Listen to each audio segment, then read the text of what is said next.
Hello YouTube, Opposite Irony here, and I'm here today with the Skull Servant deck profile. Sorry, I've been kind of inactive lately with these deck profiles, but I'm gonna come back strong with some new ones. Me and Max already have a list of a few decks we have in mind for future deck profiles. But for today, I'm gonna be showing you my Skull Servant deck. Really fun, really cool zombie deck. Very budget and very casual friendly.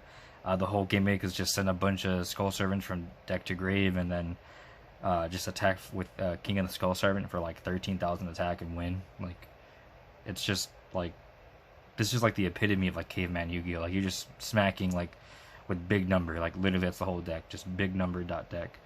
But it's really fun. I highly encourage it to anyone that's looking for a really fun Mimi jank deck, especially if you like the zombie theme. This is very, very, very cool. Without further ado, go ahead and get right into it. For starters, I play triple King of the Skull Servant. This is your main win condition. It gains 1,000 for each Skull Servant in the graveyard, and all the white cards in the deck are counted as Skull Servant. So that's how you get this guy really, really big. Usually you can end up getting like 12 to like 14, 15 Skull Servants in the grave. So he gets really, really, really, really big. And he can also protect himself by battle by banishing a Skull Servant from grave. It doesn't really come up sometimes, but it's there. There's only been a few instances where that's been kind of relevant. But it's mainly just because he's really big. You summon him and you smack one time, and like it's game at that point. He's a really, really fun boss monster. I like him so much. The next card I play, which is a new card that came out in Blazing Vortex, I play Triple White Baking. This card is really, really good and really, really cool. Basically what it does is that if it's sent to the graveyard, you get to get two cards from your deck that are either Skull Servant or a monster that lists Skull Servant in its text from your deck to your hand. And then you discard a card. So this basically lets you search for two cards and then fix your hand after that, because you don't have to discard specifically any of those monsters you added.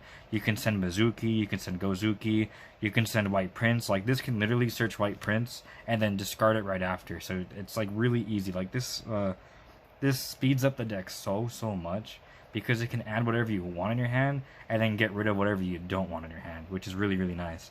And it also has the effect where if a level 3 or lower zombie monster would die, which is, usually going to be your King of the Skull Servant, you can discard him from your hand. So he's not like a super dead draw. If you do draw into him, you could provide some protection for your king. But yeah, he's really, really good. Next, I play Triple White Prince. This is going to be the main gimmick of the deck. The whole point, obviously, is to send a bunch of Skull Servants from deck to grave to boost up your king. But this is the one you really, really want to send, because if White Prince is sent from if he's just sent to the graveyard, you get to send one copy of Skull Servant and also one copy of Lady in White, which is really, really good, because if you send one, you basically send two more. And something to really note about that is that effect is not once per turn, so you can actually send all three of them in one turn if you wanted to, and just send all 9 of these cards to the graveyard. It's really, really cool. The only issue with this card, though, is that if you do want to use its effect, you have to send Skull Servant and Lady in White from hand or deck to the graveyard. Like, you have to send both. So if you end up milling all your Skull Servants, then you can't resolve White Prince's effect, because you have to send both. You can't just send one, which kind of sucks, and you have to watch out for that, but it's still really, really good and really funny to resolve. And another effect that White Prince has is that you can banish himself and 2 other zombies from the graveyard to summon your King of the Skull Servant from your deck to your field, which is really, really cool. That way you don't have to worry about searching him and normal summoning him or specialing him from the graveyard. You could just summon him from the deck, and then there's like Whitemare that can put stuff back too, so you don't have to worry about banishing him. And then Lady in White can protect all level 3 or lower zombie monsters by spells and traps, so you can also protect your king a bit more that way, which is also really, really nice. And then for the last white cards that I play 2 White Mare and 2 White Princess. I used to play these at 3, but you don't really need to play them at 3 anymore, mainly because White Baking can search them out now. You mainly play them at 3 before because you want to see them, but you don't have to worry about milling them anymore because you just search them from your deck now with White Baking, which is really nice. Basically, White Mare, you discard it to either put a Skull Servant or White Mare that's banished back into the graveyard, or get a Lady in White or King of the Skull Servant that's banished onto your field. You special summon it, which is really, really cool. It can boost up your King of the Skull Servant.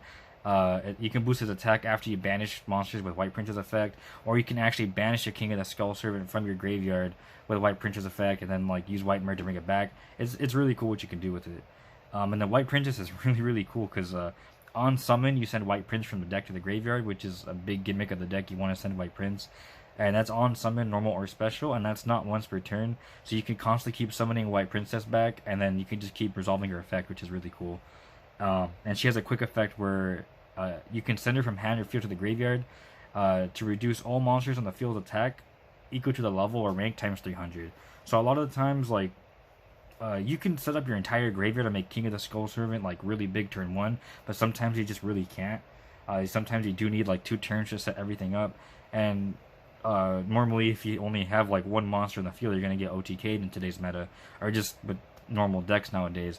But White Princess actually saves you a lot of times because if you only have 1 monster or you didn't completely set up your graveyard, your opponent can make a big board and try to OTK you, but White Princess can just discard herself and make everything lose attack, and more than likely you'll live. And next turn you're just going to go ahead and summon your big boy and just swing for game. That actually happens a lot. So something just to keep in mind with White Princess too. And another thing with her too is that she's a light zombie, which is very relevant. I'll explain what later when I get into the extra deck. But yeah, she's a light zombie. That's very relevant. Next, I just play some generic zombie cards. I play 2 Unizombie and 2 Gozuki. Just cards that can send zombies from deck to grave. They also have some utility. This can send stuff from hand to the graveyard as well. This can special something from the hand if it's sent to the graveyard by banishing a zombie in the grave, which comes up. That way you don't have to waste your normal summon on some things. They're really, really good. I also play Triple Mizuki. It's a very, very graveyard-reliant deck, so having access to Mizuki is just so good. I definitely think you should be playing 3 in here. I don't play this deck pure, unfortunately. I wish I did, but I kind of don't really know how to play it pure. So I do play a little Lightsworn engine in here, just to get your mills going, to get your graveyard set up, and it's honestly, in my opinion, really, really good. But this is what I play for my Lightsworns. I play 2 Raiden, Hand of the Lightsworn. Potentially sends 4 cards from your deck to the graveyard. It's a level 4 tuner, so you can make cool XE and Synchro plays with it. I also play Triple Lumina. Really, really cool card. It can summon any Lightsworn from the graveyard if you mill them, and make really cool Synchro or XE plays at that. And you can also discard cards for its effect, which can potentially fix up your hand or load up your graveyard, which is really nice. I play 1 Minerva, the Lightsworn Maiden. If you mill her or send her from hand to the graveyard, you just mill another card, which is kind of cool. She's also level 3 tuner, so you can make Trishula with her if you wanted to, with 2 Luminas and Minerva. 1 Felice, Lightsworn Archer. I like her a lot, but man, oh man, do I brick with her so much. But I still play her because I like her a lot. Felice is a really cool card. Really hard to summon it because it has to be sent from the deck to the graveyard specifically by a card effect. And if you draw her, well, you know, too bad, you know. But if you actually do resolve her effect to special summon herself, or if you summon her off of Lumina, it's really cool because she's also a level 4 tuner, so you can make really cool Synchro XE plays. But she could also, I think it's any card. Oh no, it's a monster. You tribute her to target a monster, you pop it, and then you mill 3. So you can also get like a free monster destruction and free mills off of her as well. She's really, really cool. And then for the last Lightsworn I play 1 Lila, the Lightsworn Sorceress. Out of all the ones that I play, I like her the least, just because she never really comes up. But I only play her because she's spell and trap removal, because sometimes you just need to pop a few, like a spell or trap or like a floodgate. And just because she's a name, like if you have her in the graveyard, you can at least resolve Lumina's effect. Yeah, those are all the Lightsworns that I play monster wise. For the spells, I don't play that many, but for the spells I play Triple Charge the Light Brigade. This card's super good. Oh my god.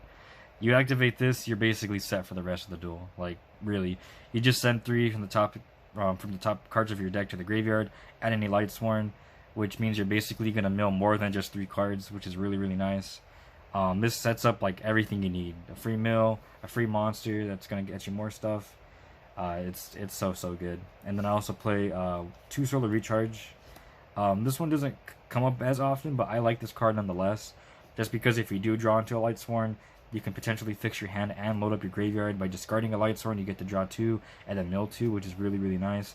Especially if you open up 2 of these, like one Solar Recharge and 1 Charge, because you can then activate Charge, mill 3, add a Lightsworn, activate Solar Recharge, mill whatever you sent, or not mill, discard whatever you added, draw 2, mill 2, and if you ended up drawing like a Lumina off of that, then you can normal summon Lumina, discard a card that could potentially activate its effect on the graveyard, and then summon whatever Lightsworn you added, which could have been a Raiden, and then you just go off from there. Like, that can literally start your entire plays, which is a really cool thing with Skull Servant, is that it's a very snowbally deck.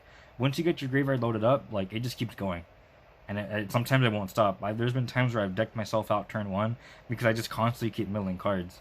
It's really really good, and cards like these really really help out with that as well. And for the last spell that I play, I just play 1 for 1. When I was building this deck, it was either between 1 for 1 and Foolish Burial, but I really prefer 1 for 1 over Foolish Burial, which is weird because every zombie deck should be playing Foolish Burial. But I like this over it because you send 1 monster from your hand to the graveyard, which can potentially like activate whatever effect it is. Like, if you hard draw Mizuki, you can get it in grave. If you hard draw Gozuki, you can send it to then special 1 from your hand. Or you can send any of like a White Prince or White Baking from your hand to the graveyard to then proc its effect. But not only that, you send a monster from your hand to the graveyard, but you special summon a level 1 from your deck, which could be King of the Skull Servant, so you can just OTK. You can special summon a White Prince or White Baking and then link it off, or a Link Kribo, and then proceed it to activate its effect. There's a lot of utility with this card. It's really really good. As opposed to Foolish Burial, I just feel like all the cards send from deck to graveyard already, like Mizuki and Unizombie. And not only that, but like, I'd probably just Foolish Burial, like White Baking or White Prince. Well, this is gonna do the same thing. It's gonna summon it and get me a free Link Kribo while still proccing off its effect. That's why I like 1 for 1 a lot better. But yeah, that's the entire deck. I don't play too many spells because I don't want to mill too many of them. But that's the whole main deck. For the extra deck, I play 1 Vampire Sucker. Yeah, this card doesn't really come up that often. I just play it because it's a generic Link. Well, not really generic, but in this deck, I guess it is kind of generic. It's a Link 2 that could let you draw a card whenever a zombie is special from the graveyard, which comes up, you know, it's a zombie deck. That's their whole theme. I play 1 Curious Lightsworn Dominion. So when I said that White Princess is a light zombie, this is what I meant. Because this needs 3 monsters with the same attribute, but with different types. And you know, the whole Lightsworn archetype is basically that. Like, you have Raiden, which is a light warrior. You have Lumina, which is a light spellcaster. Felice, which is a light beast warrior. So you have like a lot of those, and you also have like Minerva in the extra deck, which is a light fairy, or like Dante, which is a light warrior. But White Princess is a light zombie, which comes up a lot. Because you usually have like Minerva or Dante or like Lumina and Raiden, and if you manage to summon White Princess too, which then triggers its effect to send White Prince and does a whole shenanigans in the graveyard. But you can also make Curious, which on summon lets you Foolish Burial any card. Doesn't even have to be monster. But in this deck you're gonna want it to be a monster. But you Foolish Burial any card from your deck. And then whenever a card is sent from the deck to the graveyard by card effect, which is its first effect, you mill another 3 cards, which is really really good. That, like, if you resolve this, if you summon this and resolve its effects, you basically won, in my opinion, because you're in such a good game state that you're just gonna summon King of the Skull Servant and just smack for like 14,000. Like, you're in a very good spot. So I just play 1 of him because you're only gonna resolve his effect once, but it's really really good, really crucial. And I also play 1 Link Kribo. Just to link off the White Baking or the White Prince, or if you break with Skull Servant, it's there.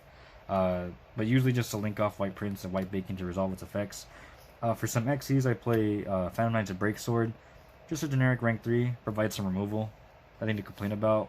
I play one Dante, Light Warrior for Curious, but also just because it mills 3, it just also sets up your graveyard. 2 Minerva, the Exalted Lightsworn. Basically the rank 4 Dante, but also because it's a light fairy, which also helps with the Curious play. And also because you do play Lightsworns, you can also proc off the secondary effects of all of her effects, where if you mill 3 with the first effect, you could draw 1 for each Lightsworn milled. The second effect is that if it dies, you mill 3 non-targeting pop cards equal to the amount of Lightsworns you milled, which comes up. But mainly just because it's a rank 4 Dante. That's mainly it. And then for some synchros that I play one YuGiOh. I don't make this that often. I just play it because it's generic level 6 synchro. I play one Red Eye Zombie Necro Dragon, basically the Walmart Valley version of King of the Skull Servant. But he's still really cool. There's times where I make this because I don't have anything else, and he can still sometimes become like 4,000 attack, which is pretty cool. I also play one Michael the Archsworn Lightsworn, or the Arch Lightsworn.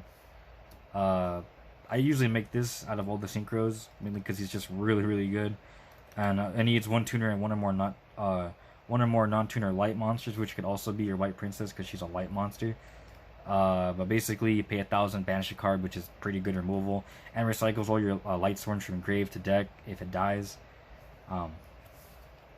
I play one Cyber's Quantum Dragon. It just provides pretty decent removal. It's not a bad card overall. One Sight Frame Lord Omega, and then one Scarlight Red Dragon Archfiend. Just some generic level 8 synchros, but to be honest, I don't really make these.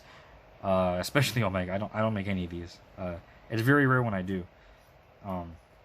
But they're just there if I ever need them.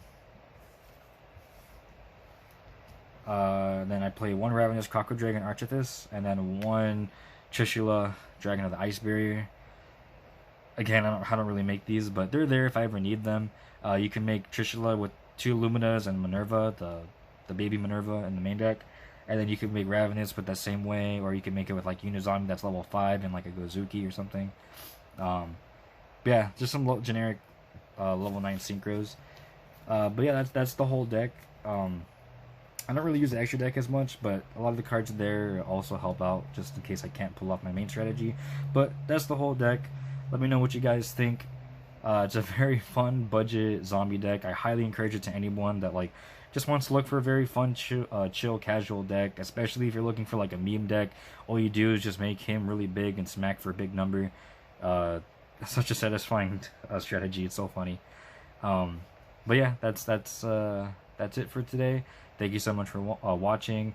Let me know in the comments if there's anything else you'd play in here, if maybe you change up the build a little bit. Also, let me know in the comments if there's any other decks that you'd be looking forward to seeing. Me and Max have a lot of decks, like I mean a lot of decks, so if there's any deck you want to see, probably we have it, and we'll be more than happy to show it on here. But until next time, I hope you guys have a good one.